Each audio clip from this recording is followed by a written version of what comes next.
Violent Deceiver.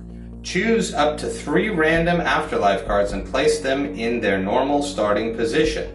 Do not play the move, draw faction icons. So, Violent Deceiver can be a really strategic card. If you know what's in the afterlife, you basically play her and you might get all 3 cards that are there and you know exactly what they are. There might be 20 cards in there and she becomes a little bit more of a gamble.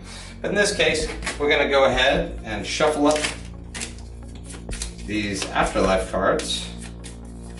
And we're going to draw 3. And we're going to place them in their logical location. So I've got an ally.